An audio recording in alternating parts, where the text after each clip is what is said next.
Hello and welcome to a new episode on Sadhana World Foundation. As you know, we care about crafting young lives. We present stories drawn from the lessons in history and mythology which are anchored on moral values. We think that these lessons contain a tremendous amount of teaching which our young children and adults can inculcate in their own lives and become stronger and better human beings. We have been talking about leadership. All of us want our young children and adults to become strong leaders.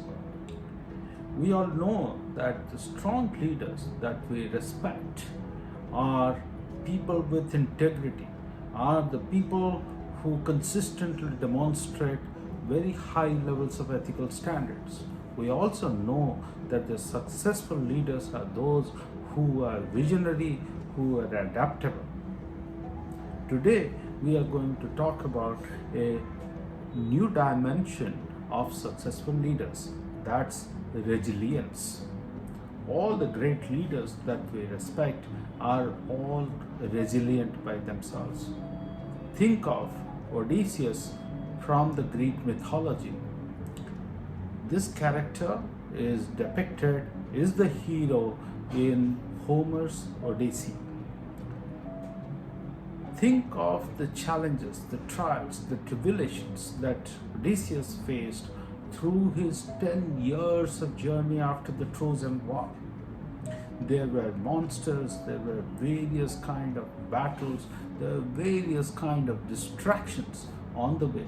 But he had to stay focused, he had to stay resilient all his life, all those 10 years until he came and reunited with his family. Similarly, think of Hanuman in the Hindu mythology. Think of our historical figures like Mahatma Gandhi, Nelson Mandela, or Aung San Suu Kyi of Burma, who in 15 years of imprisonment did not give up her idea about human rights.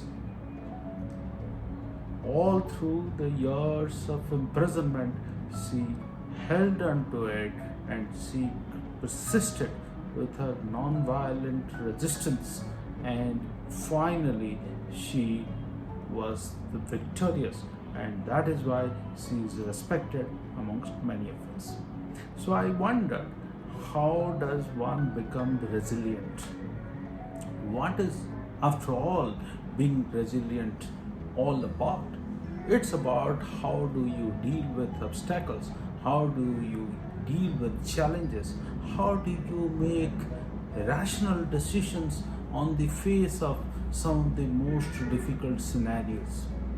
Of course, all of us know that one has to be resilient by a positive mindset, training oneself continuously to stay positive, to stay optimistic, to stay balanced.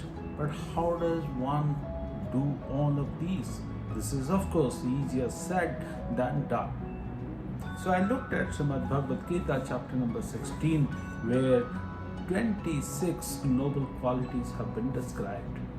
So I thought to examine how many of these noble qualities, if we practice, can help us emerge resilient in our lives. I think the first quality is about fearlessness. It's about staying positive. It's about thinking that I would be able to overcome this. I'm not scared of the challenges. That is how Odysseus continued his journey after the Trojan War, and 10 long years. Nelson Mandela, how many years in prison? Mahatma Gandhi, how long was the national freedom movement? Similarly, think of Aung Suu Kyi, who had that strong belief that she was not scared of the military power that the Burmese had at that point in time. So that's first quality, fearlessness. We have to train our young children and adults to become fearless. And second, I think it's about control of senses, which is about staying disciplined, self control. So you are not really scared on one hand, you are not angry on the other, you are not being gripped by weak emotional moments or strong forces of emotion which can weaken one's decision making capability. One ends up making the wrong actions or uttering the things which one will regret at a later point in time. Thirdly, it's about peacefulness, shanti, which means in our mind we have to hold a sense of calmness or tranquility in our mind. We will be able to get over the tough moments in our life. That's how a leader becomes a resilient leader. And finally, the fourth one, which is fortitude, which is about dhriti, which means that I stay focused, I persevere with my belief, I do not get off my track. I believe that this can be overcome. And when I demonstrate that kind of a belief, all my followers, the people around me, all believe that this problem can be resolved. So that's the power of being resilient.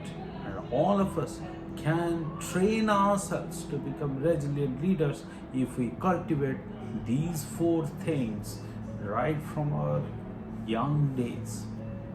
Ladies and gentlemen, thank you very much for watching this. I hope that you will spread these words of wisdom which are enshrined in our mythological stories and in our historical lessons amongst many more people. Bye for now.